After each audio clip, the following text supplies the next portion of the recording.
You know, for the past month or so, I've been pretty confused on what exactly has been causing the Yankees' shortcomings during this bad stretch of baseball. Of course, a lot of people will say, well, it's the pitching. We're never starting off with a lead. Some people will say, oh, it's just the hitting. Today, I found out what the real problem of this team really is. What's going on, guys? It's the King of 161st Street. I'm back with another video, and Game 2 against Cincinnati was a complete disaster. Starting off with Carlos Rodon. Carlos, nobody respects your fastball. The sooner you get that through your head, the sooner you will start to have success. Carlos Rodon has 4 pitches now, continuously thinks he's a strict fastball hitter for multiple innings at a time. This time it only took 1 inning for him to get caught doing it. He has a strong first inning, then goes straight to his fastball in the second. You know what happens?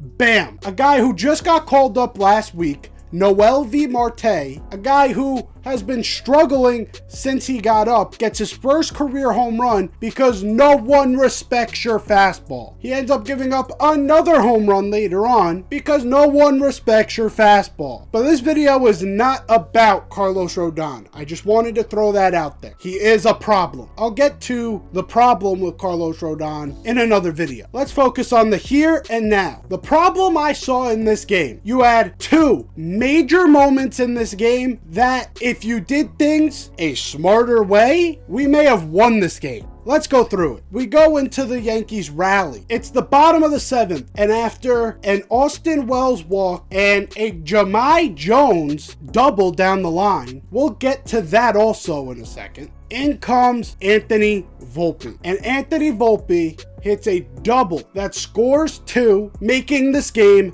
3-2. Then Juan Soto works a walk, bringing up the captain. The reason why I'm bringing this up first is because there are 2 philosophies here. You had Anthony Volpe, who on a wild pitch during that walk by Soto, moved up to third. Juan Soto walks, you have first and third, 1 out. Aaron Judge coming up. Let me ask you a question. What did Boston do every game against us? They were running wild on us. And what were most of the scenarios they were running? First and third, less than 2 outs. We have first and third with our fastest player on third. Aaron Judge then proceeds to hit a ground ball with Juan Soto not stealing, and he hits into a double play. Now, I understand there are 2 sides to this equation, because let's say they tell Judge, take the pitch, let Soto get to second. Now, he gets there because Cruz has a very high leg kick, and he takes a minute to get to the plate. So as long as Soto gets a good jump, he gets there. Okay, that's good. Judge walks, and that would leave the bases loaded, 1 out, and J.D. Davis to come up. And I get that. I understand that. But if we're looking at this scenario, there is no reason why you can't do a hit and run with Juan Soto stealing. The Yankees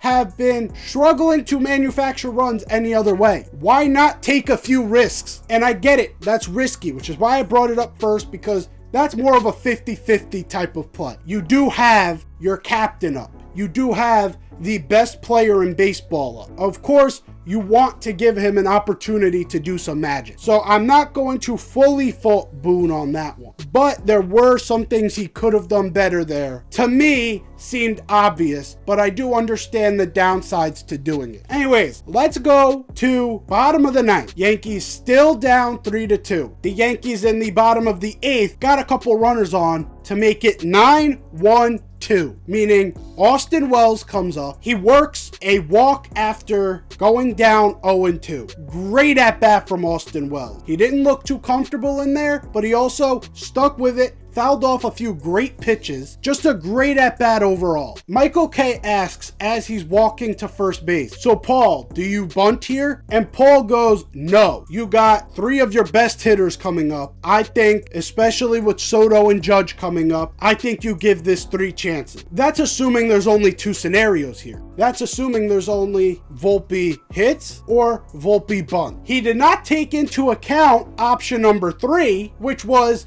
Volpe hits, but grounds into a double play. And what happens? First pitch, they allow him to hit, and he hits into a ground ball. Now, part of Paul O'Neill's reasoning for saying let him hit is because earlier on in the game, Anthony Volpe smoked a double. Automatically, he thinks that gives him license to then go out and swing that bat. That still makes him 1 for his last 19. 1 for 19. In that situation, a guy who has a lot of talent in controlling the bat. He does have a lot of speed. You have a guy on first base, maybe you wouldn't want running out there, but he's also not the slowest player on the field. He can make it to second. In that situation, you bunt. And I know I'm going to sound all 1950s, 1970s type baseball. In a situation where we are trying to break out of one of the worst slumps we're seeing, sometimes you have to do the dirty work. And this is where I see the problem. Because hearing what I heard from Paul O'Neill when he said, no, with those hitters coming up, you just let them swing it. You see what happened. You know what that shows me? Arrogance. I know Paul O'Neill is just an announcer. He's not the guy in the front office. But I think saying that in that moment was a reflection of what everyone in the organization thinks top to bottom. What the players feel, what the manager feels, what the hitting coaches feel, what the general manager feels, what the president of baseball operations feels, and what the ownership feels. The ownership down feels an arrogance that no matter what, we're the Bronx Bombers. You know what we do not deserve right now? To have arrogance. We have now lost every series except for one since we faced Kansas City on June 13th. It's embarrassing that this team still has that type of arrogance. You know where that comes from? That comes from the manager. It's on him. In these times where you have to scrape out wins, yes, there were moments in this game where guys were hitting balls hard and they were getting caught. They were right to guys. You're getting squeezed. It happens to every team. Well, you know what good teams do? They still find a way to win. You know what the Yankees did in this game? They just trusted the process. And where did it lead them? To another series loss. In a winnable series. This series was 100% winnable because Aaron Boone has a bit of arrogance that our guys are too good to be scrappy. Anthony Volpe's too good to be bunting in that situation. He's 1 for his last 19. He's our fastest guy and he might be the best with handling the bat. What I mean by that is he's one of the better bunters on the team. Yeah, in that situation, I'm letting him bunt because worst case scenario there, you're still bringing up Aaron Judge. Best case scenario, both guys make it, Juan Soto gets on, and now you're getting Aaron Judge up with a chance to win the fucking game. But no, because Anthony Volpe just got a double. Obviously, that means he's too good to bunt in this situation. The arrogance and stupidity of this team is the reason this team is struggling right now. Talking about stupidity, let's talk about the lineup that was issued for you guys yesterday. So the Yankees lineup yesterday was Volpe, Soto, Judge. The same top three that it's been all year. Then you go to J.D. Davis as the Yankees sit Ben Rice. For what reason?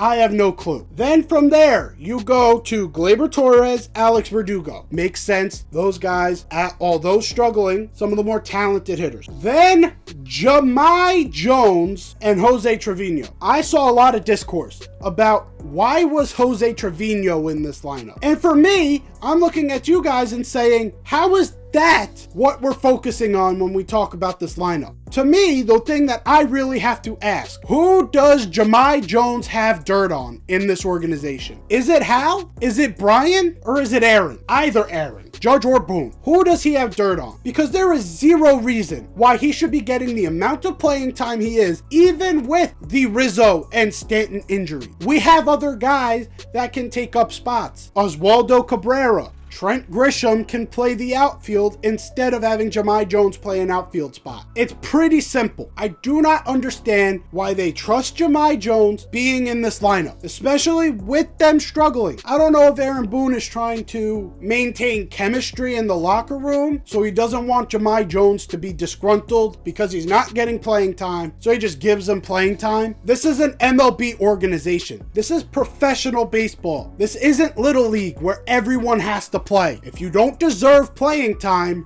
you don't get playing time. And yes, he did get a double in this game. Woohoo! You know who I think could have gotten better results? Ben Rice. You know who I think could have gotten better results than we've seen from Jahmai Jones this past month? Oswaldo Cabrera. I get Jahmai Jones at one point in time was a first-round pick. At one point in time, he was a top prospect. At one point in time, he was something people cared about. And this is no offense to Jahmai Jones. He has carved out a spot on this roster that I don't think should be taken away. But that spot on the roster is a bench bat. That spot on the roster is a utility guy off the bench. There is no ifs, ands, or buts about it. He has not deserved to start. It's getting ridiculous that we're still throwing out lineups like this. In no way should JD Davis be our cleanup hitter. You know what? If you wanted to talk about breaking out of slumps, like Volpe did apparently on that double, Gleyber Torres seems like he broke out of his slump. Why isn't he in the cleanup spot? I know you don't want to put Verdugo there anymore, but don't just start throwing shit at the wall. Be smart about it. That's the issue I have here, is it just seems like Aaron Boone puts a bunch of names,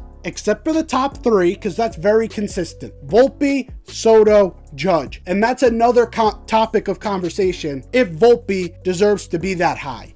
But I'm not here to answer that. That top three is set. But once it goes to 4 through 9, he just throws every name into a random name generator and he just orders them like that. He doesn't have a care in the world about who's batting 4th versus who's batting 8th. That shit matters. Dropping this lineup almost showed people you didn't care about winning this game. And the Yankees have enough talent on this team that they still almost pulled it off. We shouldn't even be in this situation against a mediocre team like the Reds. Yes, they have Ellie De La Cruz. Yes, they have Jonathan India. They have good players, but overall, they are mediocre. And we're going up against mediocre pitching and mostly making them look like all-stars. Why? Because we're putting out shitty-ass lineups like that. And this is not taking away from the players. They deserve some accountability as well. Alex Verdugo has been shit. Anthony Volpe has been shit. Gleyber Torres starting to step up. He's been shit. But when you do shit like this, when you do shit like not forcing Volpe to bunt there, it shows that Aaron Boone has no feel for the game. And when you can't adjust, like making Soto run,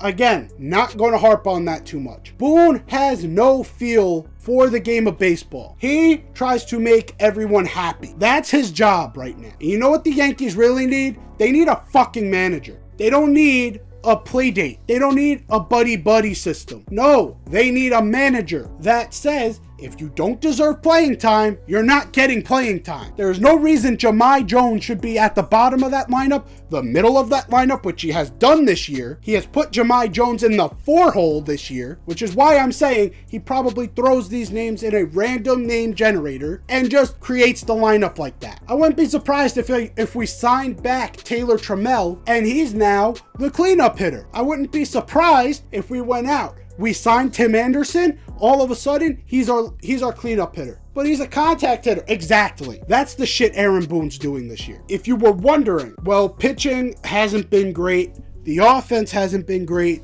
But I don't know if we should be doing this bad over this month. What's the real issue here? I finally figured it out. We have an arrogant manager that doesn't know how to feel the game of baseball. And if he doesn't wake up soon enough, this team is going to collapse. I'm not saying the season's over. I'm not one of those guys. But we need a wake-up call because these lineups, these situational hitting, these attitudes, it's getting on my fucking nerve. Anyways, guys, hopefully you enjoyed my rant. I did not want to be negative on a day that's supposed to be positive for all Yankee fans and Americans alike. Something had to be said and something has to be done. Like the video if you enjoyed, subscribe if you're new, comment down below what other things do you think Aaron Boone has struggled with this year. Let me know down below. I'll see you guys in the next video. Take care and peace.